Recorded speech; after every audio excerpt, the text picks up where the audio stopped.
All right, it is now 9 o'clock where I am. We have people joining us from all around Australia. Thank you for being here. Thank you particularly to the Western Australian bunch, getting up so early in the morning. We have, I think Dr. Kumar is here from Texas, or are you in India at the moment, Dr. Kumar? We have Bajena. Good morning, Bajena. We have Dr. Jackie Schiff, I think, from London. We have people from all around the place joining us today. So welcome. Thank you for being here. I'm Judith Richards. I'm the creator of the Richards Trauma Process. The Richards Trauma Process, or TRTP, is a relative newcomer to the world of trauma therapy. I've been teaching it for 3 years just here in Australia so far, and we have about 140 practitioners around Australia. Who are they?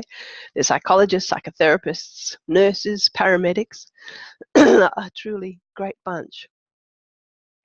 So I'm going to present to you for the next 35-40 minutes on trauma. For the last 15-20 minutes of the call, I'll be answering any questions. So if during the presentation you have a question, just type it in. If you squiggle your cursor around at the bottom of the screen, you'll see a chat bubble that will come up that you can ask a question. There's also a Q&A area where you can go in there. So don't hold off till the end. Put your questions in as we go along, and I'll endeavour to answer them all at the end of the call. So we're going to talk about trauma today, just for a change. We're going to come from a slightly different perspective. We're going to come from the perspective of PTSD, full-blown PTSD, and those two problematic issues of PTSD, rage and guilt. They're problematic, of course, for the person going through it. It's a dreadful place to be, but it's also problematic for the therapist. What do you do with that rage? Because anger management just doesn't cut it. This is not irritability. This is a lit match thrown at a pool of petrol. It comes from nowhere, and it takes over the person. How do I know? Because it used to do it to me. I used to be feeling quite balanced and driving along, and then it would be like a firestorm would erupt within me and take me over, or a small little trigger. And it's like you stand back, dissociated, well, I used to, and just watch and come to, as it were, afterwards. I used to be driving up and down the freeway with the windows up and just screaming, trying to get rid of the rage before I got around somebody I loved. And that's another issue with the guilt, and we'll go there. So this rage there is no escalation, there's no gradual rising of temperature. It is just bang. That's what I'm talking about today. Anger management will not touch it because the person has absolutely no idea that it's coming, and they have no control over it. And what happens, you come to afterwards, and the children are cowering under the dining table, and even the cat and dog are under there, and the spouse, your partner, is between you and the children, and you come to and you realize your family are absolutely terrified of you. This leads to the guilt. This often leads to suicide because it would be the most responsible thing to withdraw completely from the family. So what happens? The person with PTSD withdraws emotionally, they withdraw physically, they try and protect those they love from themselves, and particularly from that rage. And it can get to a point where they think the most responsible and loving thing to do would be simply to commit suicide, to take ourselves out, away from the family and leave them in peace. So it's huge. And suicide is the highest cause of death in 14 to 44-year-olds in Australia. Not saying that they all have PTSD. I'm just saying that there are a lot of people in terms of the numbers. I speak to a lot of psychologists who work in the area of PTSD and psychotherapists, etc. And there seems to be not a lot of knowledge about the numbers. 2009 census in Australia, 1.7 million with PTSD, and obviously some of them misdiagnosed, but there are a lot of people who are not diagnosed who are walking around just thinking that they're going mad. Certainly people come to me with an anger issue. They think the anger is the issue. They don't realize it's the trauma or the nightmares or whatever it is. So there are a lot of people with PTSD. And who are these people? Defense personnel, certainly. Emergency services personnel, yes. But they're only a small number of these, a couple million people in Australia, and of course around the world. It's a growth industry, unfortunately. But who are they? People who've gone through accident, motor vehicle, industrial, and a big proportion of them are those who have survived domestic violence. Some homes are war zones. And also those people, of course, who've lived through childhood sexual abuse, etc. So if you're working in the area of domestic violence, hello, a lot of your clients will have PTSD. So rage and guilt, they're huge, they're massive. They run the life of somebody with full-blown PTSD. How do I know? Because I was there. So in order to understand the rage and guilt of trauma and why is it there and all of that and how do you deal with it, we have to begin with the physiology. Let's go back to the physiology of trauma. Let's look at a normal person because some people get stuck in trauma and some people do not get stuck in trauma. But let's look at the physiological changes that happen with PTSD. Some people think, oh, well, they should just get over it. They should just not think about it. Well, hello, that's not going to happen because my brain has changed. The structure of my brain has changed. Let's go into that. Let's look at a normal person and what happens when there's a traumatic event. So here's a normal person here at calm. They go along, they have a stressful event, they release stress hormones, they come back to calm. They have a life-threatening event, they go up here to fight, flight, freeze. The danger passes. They self-regulate. And that's the story of their life. What happens when someone gets stuck in trauma, however, is that they never come down. And of course, I see it as a spectrum. Some people are continually in fight, flight, freeze, and some people trigger up into fight, flight, freeze. What happens in the brain is an interesting thing. Let's just talk about what happens when there's a singular catastrophic event. For example, the Black Saturday bushfires. The fires are coming. The person releases stress hormones, of course, adrenaline, etc. The body becomes overwhelmed with these high levels of stress hormones. The hippocampus, that part of the brain responsible for memory, gets overwhelmed with stress hormones. It never takes the event. It never does its job. It never makes it yesterday, last week, last year. It doesn't file it in the filing cabinet in the correct folder of that day at that time. So what happens? That event gets stored in the body and in the unconscious. It's like a videotape loop that's always there that gets triggered when there's anything vaguely similar to the event itself. For example, someone who grew up with an abusive, alcoholic father, and then they go into a relationship. Anytime there's a male with a raised voice, they go into fight, flight, freeze. So that's what happens, and the brain begins to change. The hippocampus, responsible for memory, gets smaller and smaller. The amygdala, who are responsible for triggering the fight, flight, freeze response, just like a muscle that's used and gets bigger and stronger, the amygdala get bigger and stronger. They get better and better at triggering fight, flight, freeze. And they do it more and more often. So that's what happens in the structure of the brain. It's like everything in this person's being is screaming, I'm not safe. And of course, they have the hypervigilance reactions. They can't sit near an open door. They jump at every shadow. Our job as therapists, of course, is to bring people from here down to here. And what's that? It's over. How do you do that? That's the million-dollar question, isn't it? How do you bring someone from I'm not safe to it's over? And of course, up here, fight, flight, freeze. What is the rage response of PTSD? It's fight. We are mammals. We have an inbuilt mechanism to aggressively protect ourselves and aggressively protect our young. It's innate, and it gets left switched on when someone gets stuck in PTSD, when they get stuck in the fight, flight, freeze response, when they get stuck in fight. How on earth do you turn that off?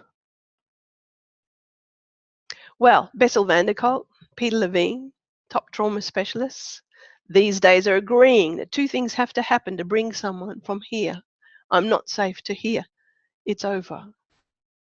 They say that those two things are, number one, the person has to be moved to an empowered position in regard to the event, in regard to the trauma. We'll talk more about how you do that.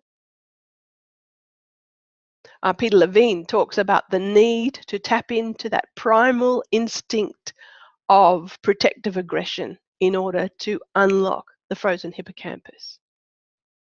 We'll go into that more in a moment. So that's the first thing, move a person to an empowered position in regard to the trauma. From here to there. The next thing is the body and the unconscious. No, the body, this is Bessel van der Kolk and Peter Levine, both say the body has to know it's over. And I'll go further and I'll say the body and the unconscious has to know it's over and I'm safe now. Why do I say the body and the unconscious? Well, the unconscious runs every chemical reaction in the body, every electrical response. It's very important that the unconscious knows it's over because it's in the unconscious and the body that that videotape loop is stored because it hasn't become a memory. It hasn't been filed into memory. Why do I say I'm safe now? It's over, I'm safe now. If we just do a little exercise, please join in wherever you are and say out loud and really mean it. It's over. And notice what happens in your body. Let's do it again. It's over. Now let's take it to the next step. It's over and I'm safe now. Feel it in your body. Let's say it all together. It's over and I'm safe now. And there is resolution in that. It brings things to a close.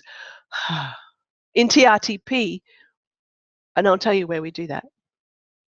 When we take the client to that place, it's over and I'm safe now. What happens is the Parkinson's-like tremor that's often accompanying extreme PTSD, it just disappears, never to return. Often 10, 20 years just drains from a person, their whole body, you see it, you physically see them go from this fight, flight, freeze to here. Because fight, flight, freeze, what does it feel like? I don't know how many of you as therapists have had extreme PTSD.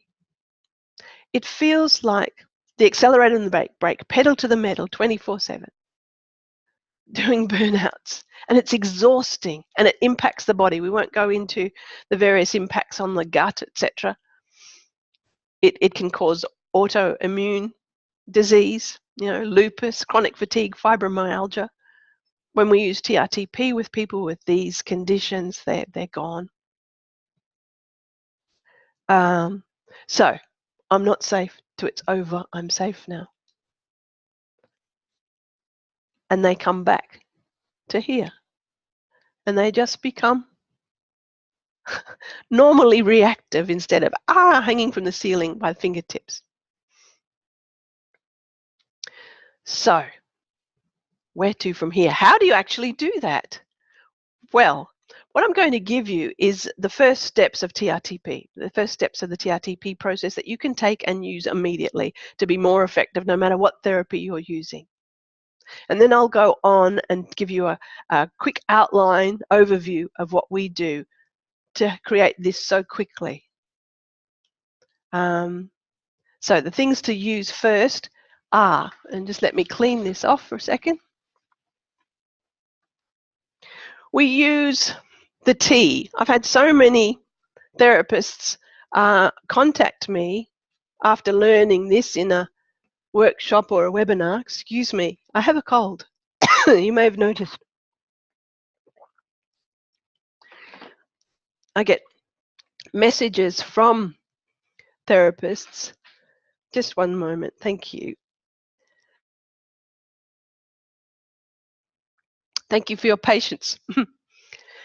I get emails, messages from therapists saying just in using these first steps of TRTP, they go home much less exhausted and their results are much greater. So what do? We use the T.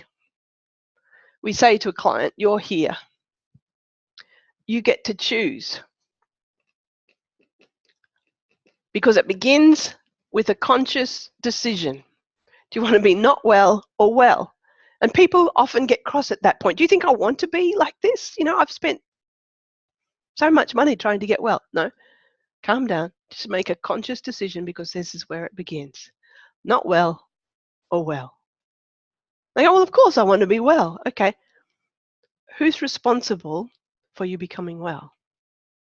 You'd be surprised at the number of people who say, well, you are because you're the therapist. Well, no, there's two people in the room and it's not me.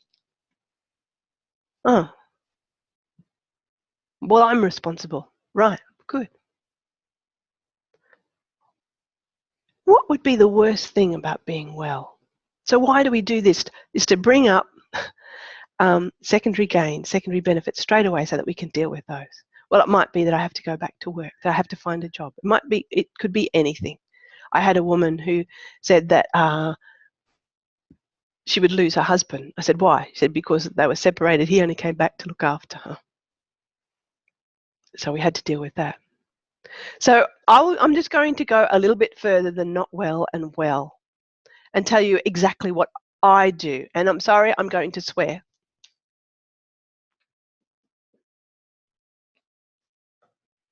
So I used to specialize in violent, angry men brought against their will.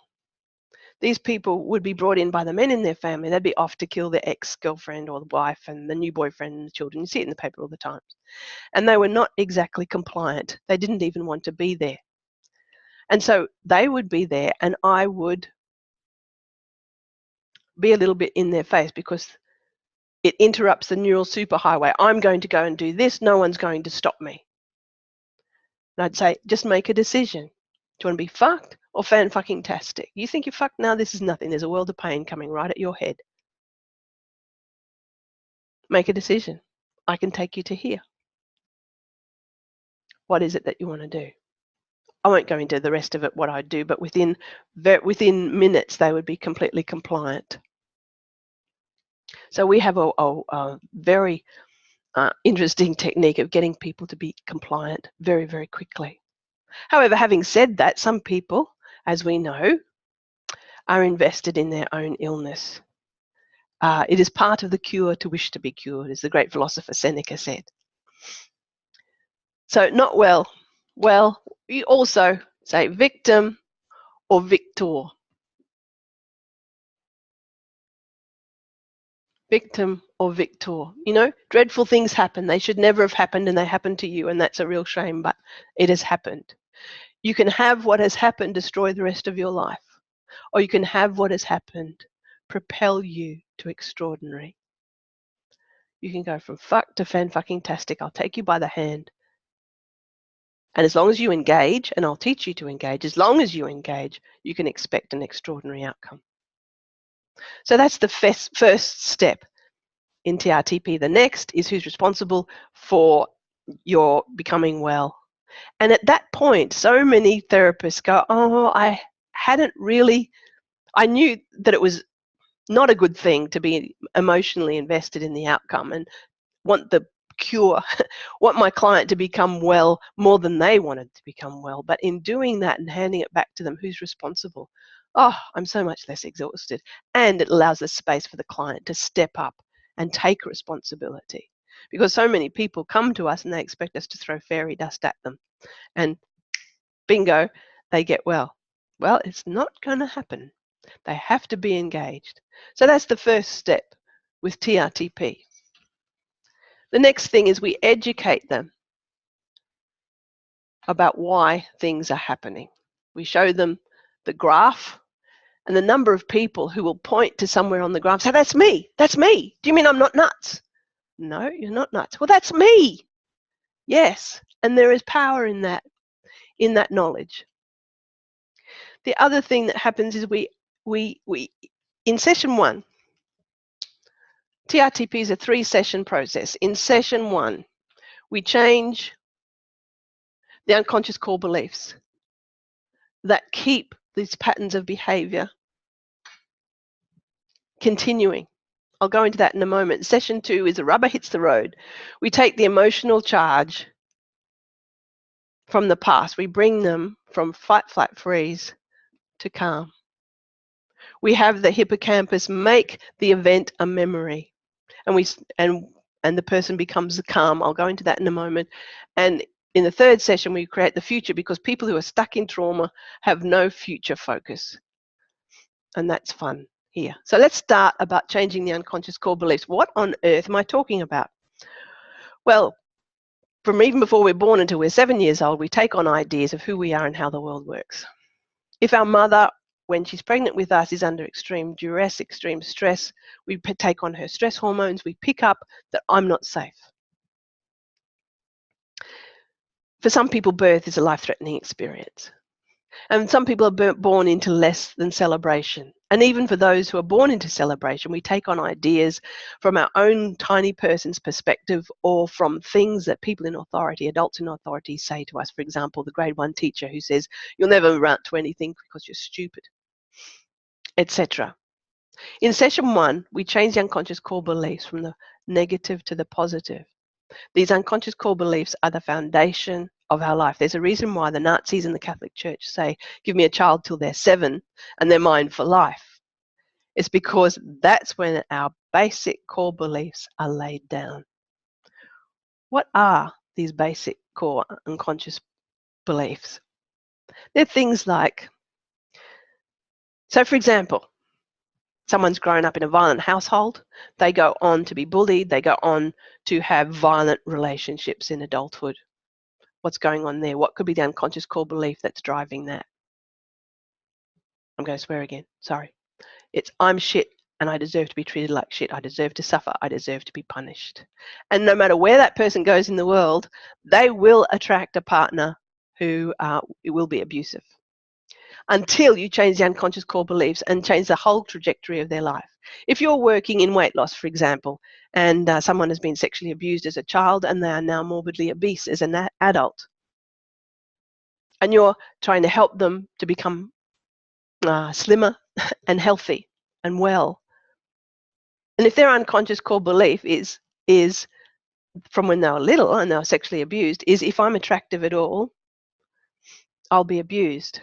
Well, the unconscious is in charge of keeping us safe. And the unconscious will be saying, when the conscious mind is saying, I'll get well and I'll get healthy, and the unconscious mind is saying, no, it's not safe to be slim and attractive. And the person might lose weight for a short time, but it'll come back on, because the unconscious's job is to keep the person safe, and their conscious runs every electrical response, every chemical reaction in the body. Hello, we've all seen the pictures of the iceberg, and the conscious mind's this tiny bit at the top, and the big part is the unconscious. The big part is the one in charge. If the unconscious has the belief it's not safe to be well, it's not safe to be attractive, whatever it is, it's not safe to be loved, for example, growing up in a violent household. Anyone who I let close to me, who loves me, will abandon me, will turn on me, will betray me, will hurt me. Then you're trying to work in relationships therapy, trying to help people to create intimate relationship with all of the unconscious, this great big part of the mind going, no, it's not safe to be in relationship. Well, hello, there will be self-sabotage. Of course there will be, because the unconscious will keep us safe. In terms of doing this work, we change the unconscious core beliefs to the positive in this first session, so that going forward into the second session, which is the main one where the rubber hits the road, there will be no unconscious sabotage. So how do we do that? How do we know what the unconscious core beliefs are? Well, we get people to do homework. Why do we do that? We do that because we don't want to re-traumatize people. We just get them to bring a list of the age they were, the top 10 to 12 distressing events in their life. We don't say trauma, because people associate trauma with war. They don't see that growing up in a violent household is trauma or whatever it is. So we say the top 10 to 12 distressing events in your life, a list of them, the name of the event and who was there. That's it. No essays. We don't actually need the story. People come to a TRTP practitioner and we don't take a full life history. No, we've just got the homework, and that shows us the pattern. There's always a pattern. And for many clients, that is a great aha when they see, my God, it's the same thing happening again and again and again. Yes, hello, because we are running on our unconscious core beliefs. If we have the big unconscious core belief, I'm shit and deserve to be treated like shit, well, hello. We need only go to the supermarket and the checkout chick will treat us badly. It's not about what's out there. It's about what's here.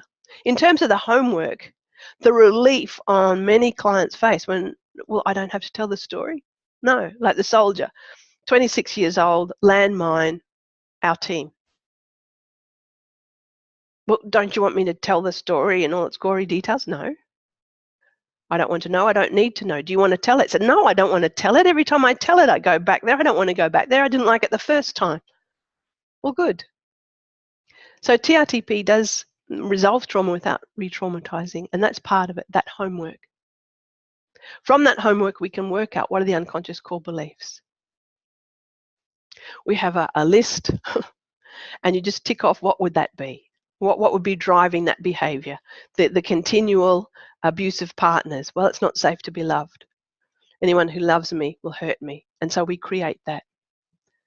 I won't go into it any further, but you get the general idea.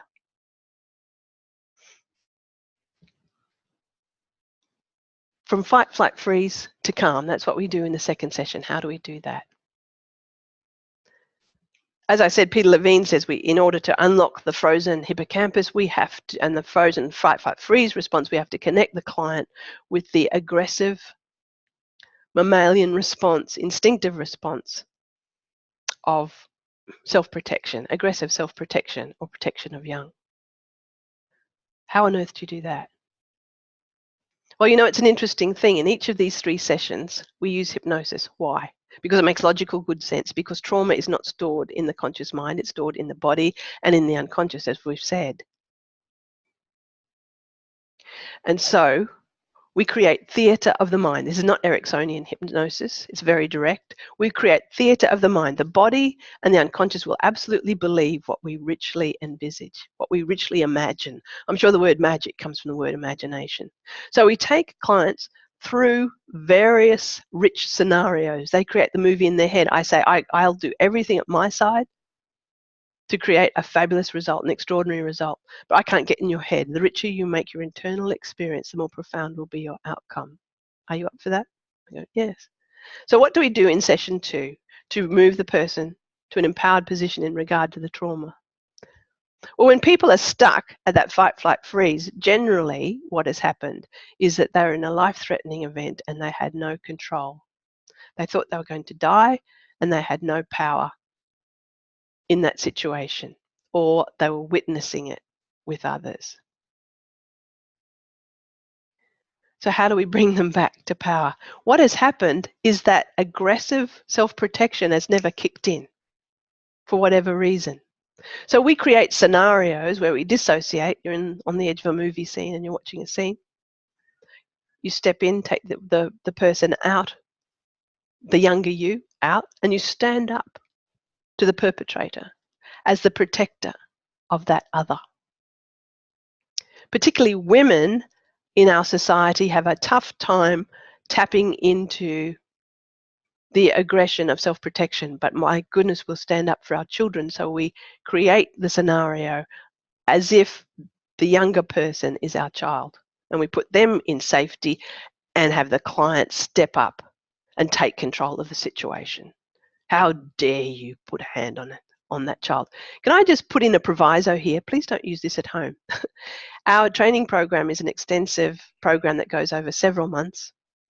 Use the beginning, use the T, who's responsible for you becoming well, what's going to be the worst thing about being well. You can actually take it a little bit further and say, just imagine.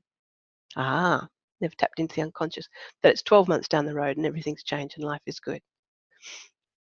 That is a wonderful tool to use, because then they can go there And their body and their unconscious knows where they're going.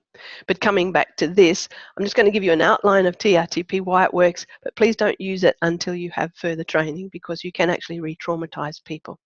Please act responsibly. Thank you. So we move the person through theatre of the mind in hypnosis to a position where they are in absolute control of the event. The body and the unconscious believe that this is true, that they have gone back and taken control. As I said, and I'll say it again, the body and the unconscious believe what we richly imagine. So if you richly imagine taking a wedge of lemon and sinking your teeth into it and sucking it, I've just had it now, your body will do the saliva response. Your body has just believed that you are actually doing that. In the same way, we can use theatre of the mind to create rich experiences of making things right. Talking about making things right, whenever there is a wrong done, there is always anger. There is always anger. That anger at the time of the event, whether it's a soldier having friends blown up by landmines or whatever it is, that anger never gets released in a healthy way. We're not just talking about the anger of the victim. There is a massive difference between a victim standing up to a perpetrator, for example, and going, "Oh, you bastard, you hurt me. It's terrible." And the protector self putting the young person into safety behind them, standing between the young person or the younger person, it may only have been last year, standing between the younger person and the perpetrator as the protector, the mother lioness, for example, if it's a woman, and going, "How dare you touch that child?" What happens is we are put in a powerful position. We are moved to a powerful position in regard to the trauma. If someone goes in as the victim, there's no power there. They are re-traumatized by re-experiencing the same emotions that they had at the time of the event. There is no power there. That just re-traumatizes. So we take them in as the protector self and we do a scenario, and then we tell the body and the unconscious, because we're in hypnosis, we can speak directly. I'm talking to you, the unconscious, and you, the body. You know that you're no longer 8 years old. You're now 52. You're in a different state. That man is not here, or that woman is not here. It's over. You're safe now. And every part of you can now return to calm. And you can speak directly to the hippocampus and tell it to make it a memory, because it's over, you're safe now. And at that point, we often witness miracles happening. There's a question, do you have to deal with absolutely every trauma, every event? No. For some people, you'd be there for years. We just do the top 3. And it's like taking one leg out from a 4-legged table. The rest just fall down. They just fall over. It's extraordinary how it happens. So that's what we do in the second session with the top 3 events. In terms of the guilt, because we deal with the guilt there is rage and there's guilt. There can be survivor guilt. There's all different types of guilt with PTSD, isn't there? There's survivor guilt. There's the guilt that somehow it was my fault. And then there is the guilt that's very closely associated with that rage. So how do we get rid of that guilt? Working with paramedics, for example, who, God, what they go through. Working with specialist doctors in hospitals. All these people who see the most dreadful things and are very traumatized by it because it's day after day. What do? We take them to the courtroom. In their imagination, they go to court. They stand in front of a judge and are accused of not having done enough for that patient. You are not a good doctor. You should have done more. You're inadequate. What happens then is the jury stand up and say, "No, that's not true. Not guilty, Your Honour," etc., etc., etc. Not guilty at all. You're a fine man. You're a fine doctor. You're a fine father. You've done nothing wrong. Not guilty, Your Honour. And the judge bangs his gavel and not guilty. What happens to the client then? They experience it as if it's true. It's an extraordinary thing. And we use this ability of the body and the unconscious to experience something as if it's true, as if it's been fixed, as if we've been pronounced not guilty. And we believe it. Our body and our unconscious believe that that is true. We are not guilty. So that's how we deal with the rage. When someone goes from it's over, you're not there anymore, and every part of you can return to calm, what happens is the symptoms of PTSD just disappear. What are those symptoms? Excuse me, one moment. What are those symptoms? Rage, nightmares, gut problems, hypervigilance, never being able to relax, never being able to calm down, never being able to, not being able to sleep because the nightmares lurk there, and also the unconscious keeping people safe. You can't go to sleep, something will sneak up on you. You're not safe.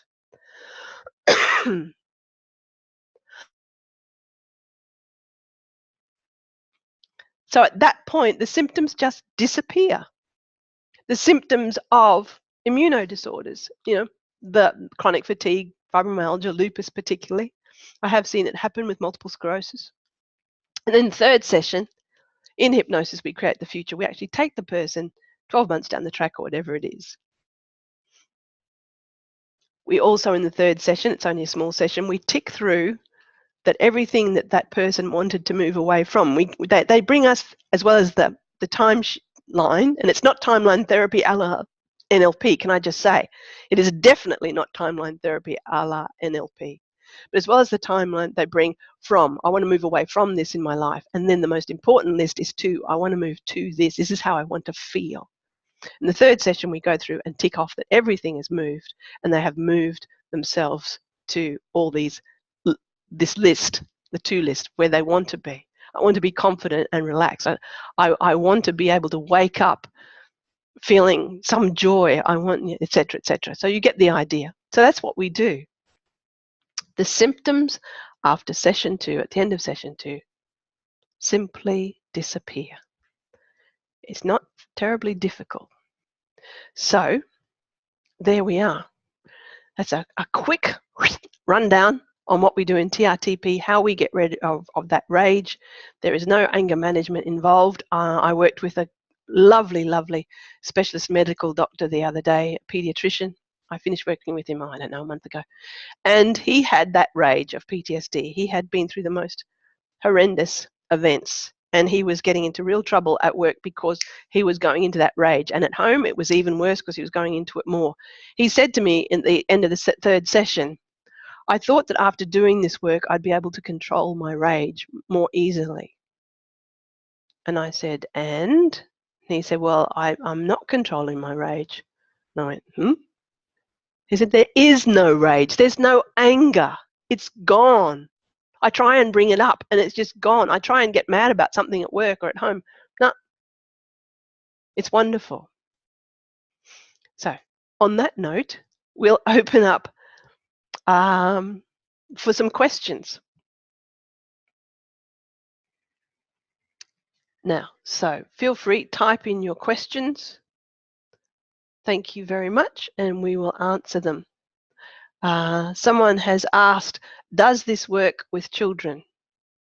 We work with children differently. As part of our policy, we have that we will only work with a child if we first work with one of the parents. This goes back to the work of Bruce Lipton.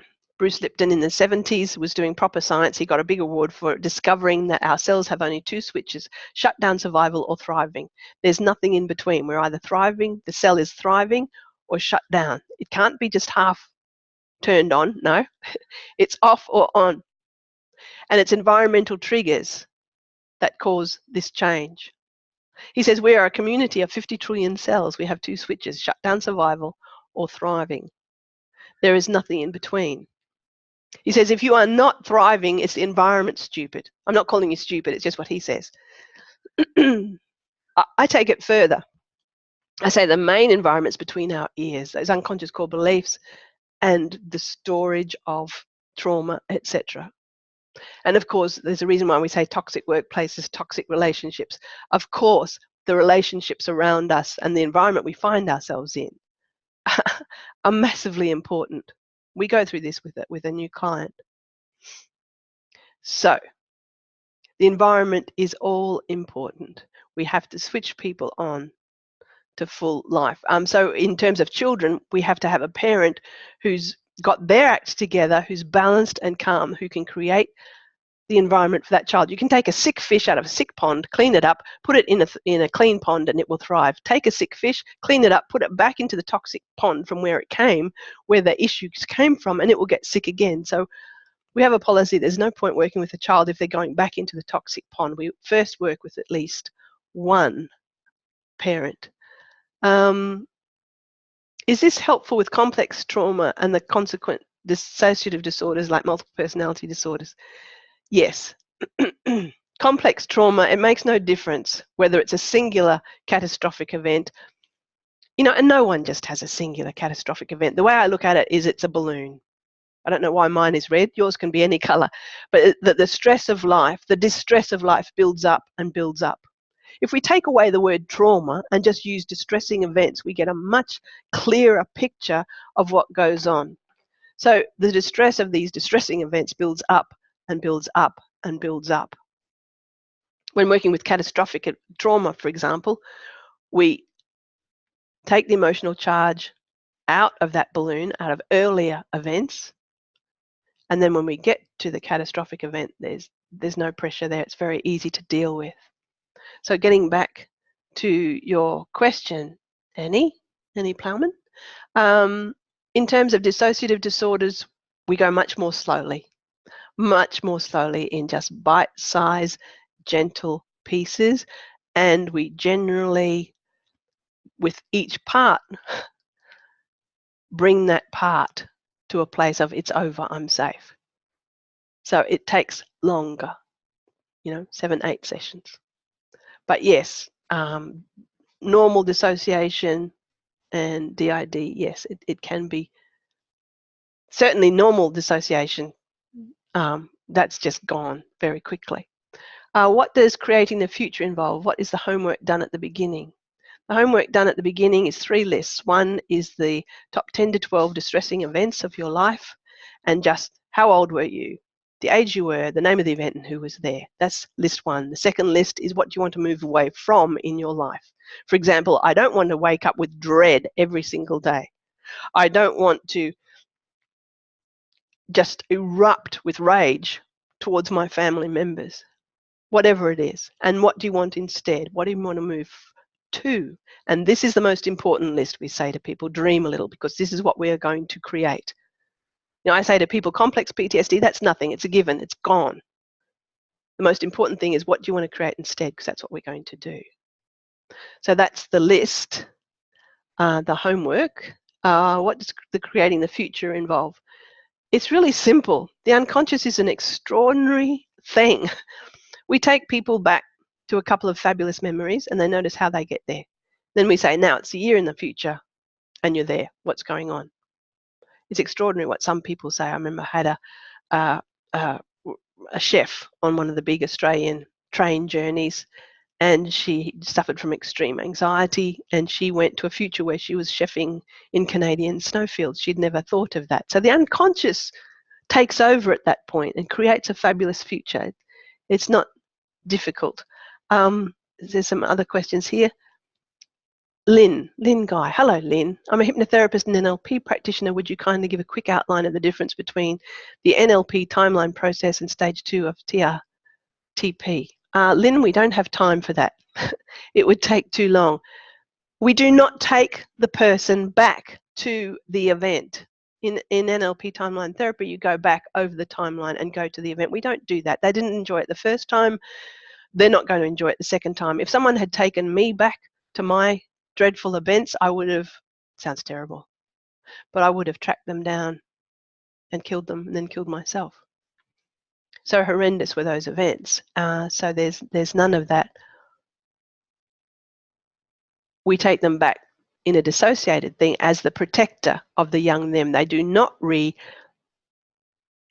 the event. They do not re-experience the emotions of the victim. So there's no re-traumatising. They go in as the protector self. So it's quite different. It has nothing in common with NLP timeline therapy. Where does this process stand, Annie again, where does this process stand in terms of legal implications? I do a lot of work with people through victim services. We have some of our psychologists, etc., who work with victims of crime, that sort of thing. There isn't an issue. In terms of Medicare, hypnosis, hypnotherapy is completely proven, accepted. And there's some more questions here. When is the next course and how long does it run for? The next intake is, it begins at the end of September. So what is it? If you go to this website, www.therichardstraumaprocess.com, take a cut lunch to type that one in, but you have to have the richardstraumaprocess.com, and click on the training page. You'll see the outline of the training. It begins with 2 months intensive, and then there's a 3 months not intensive. What that consists of, in the first 2 weeks, the new student does session 1 and session 2 of TRTP, working on their own stuff, just as their future clients will. They do that with their mentor.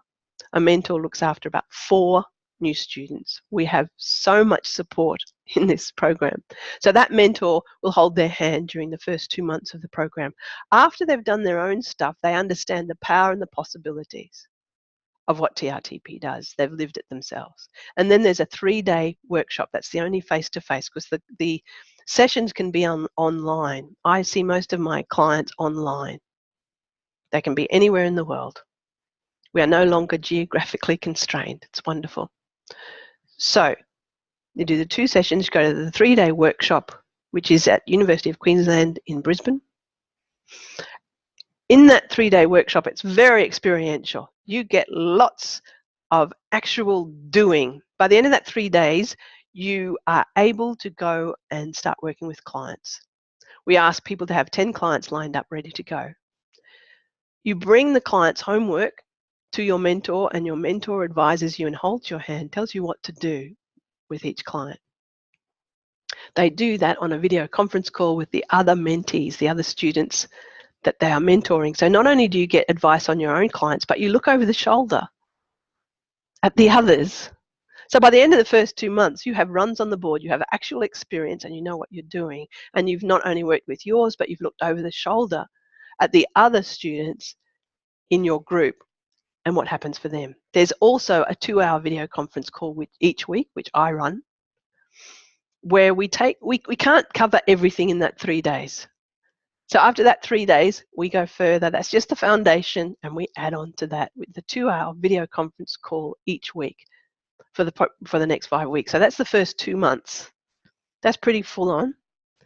There's only the only part that's face-to-face is that 3-day workshop. After that, you go into the graduate community, and this is a wonderful part of TRTP. Once someone graduates, they're not just let to get on with it.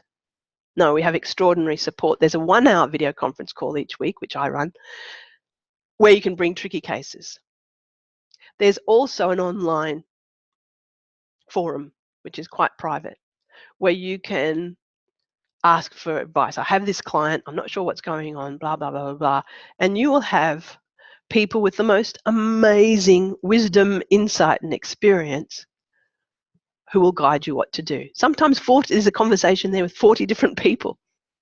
The backup support is extraordinary. Then after that 3 months in there, people can decide whether to stay in the community or not. So that is the training.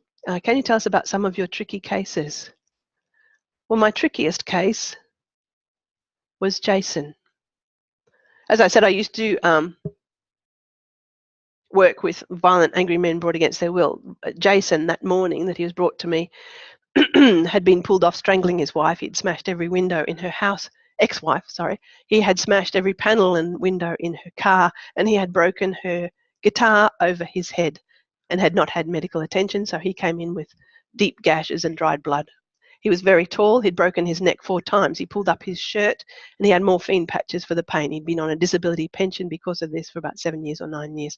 He had very little movement. He couldn't move his neck. He could move his arms and his legs, but he looked like Frankenstein. Very tall, gashes. He just happened to be paranoid psychotic as well.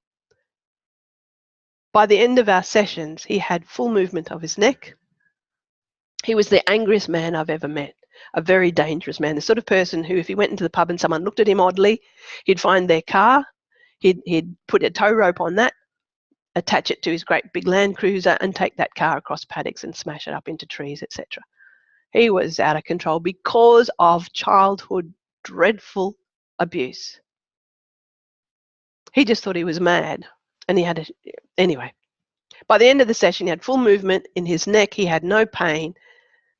He was very calm. He was still taken. I suggested he get taken to the local hospital, to the psych ward, to be assessed. The psych ward let him go. They said there was nothing wrong with him.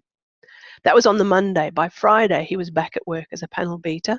That was 3 3/4 years ago. He has not needed Panadol ever since. And he has a wonderful relationship now with all his children.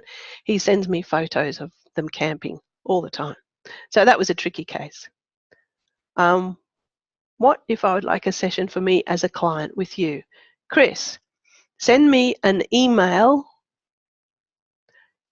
You can do that through the back page of the website, through contacts, or you can send me an email to communications@richardstraumaprocess.com. In terms of, there are people here talking about the training, go to this website and go to the training page, and at the bottom of the training page you can click on to make an appointment to speak about the training, and you can download an information pack, etc.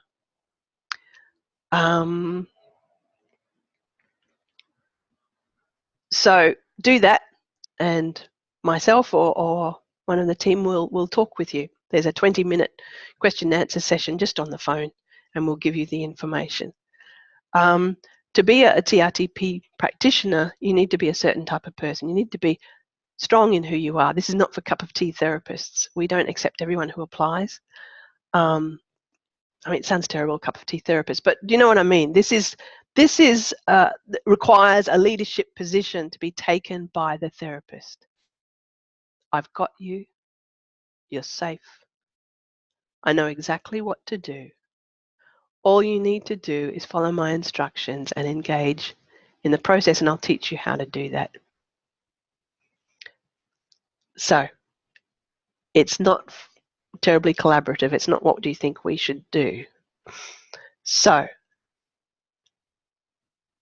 in terms of, there's another question about children. We don't do the same process with adults as we do with children. With children, often you only need to do the unconscious core beliefs, and let me tell you how we do that. I came up with a way to quickly change unconscious core beliefs. Why? Because it was just taking too long. And you can use this. I call it the I choose method. I'll give it to you as a gift, just so that you're more effective in your work. So you ascertain what are the unconscious core beliefs just by looking at the homework. There's another thing that you can do. I'll just quickly show you. It's an extraordinary thing that the body will respond strongly when the unconscious says, yes, that's true. What do I mean by that? Well, if you know anything about kinesiology, that explains it. We just use small muscle groups. So for example, I'll hold a hand, hold the fingers like that, and I'll do it this way. And pull against there. Say, I'm Judith, and it'll be strong. I'm a teapot. It will be weak. Say it with your guts. I'm a teapot. Really mean it. No, it will be weak. It's not safe for me to get well. It'll be strong. It's safe for me to get well. I deserve to die. I shouldn't be here. That's one that you've got to change straight away. I do deserve to live. I do deserve to be here. No. So what do you do to change those quickly? Listen carefully. You get the person to stand up. Shoulders back, head up, energy up here, and then you just give them a little push and they easily topple. Don't push too hard. I had one person in a workshop recently. I gave her a little push and she went, pfft. So just be careful, a little push. What happens is when our energy is up here, we are pushover. We are impacted by what goes on around us. What we want is, okay, your energy's up here, now put it down in your thighs. Do it now. Just if you're sitting down, that's fine. Put that energy from here, feet shoulder width apart, put your energy down in your thighs. And say after me, with your heart and your soul and everything that you are, I choose. For every cell in my body, every aspect of who I am, right down to my soul, I choose for every part of me to know I deserve life. No more shutdown survival, no more just existing. No, I deserve life because I matter. I choose this just because I can.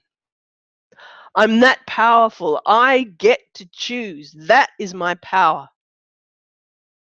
And if they do this with all of them, then you will find that that's gone. And even in doing that with a number of unconscious core beliefs, usually do 8 to 10, even in just doing that, that person's life will be changed.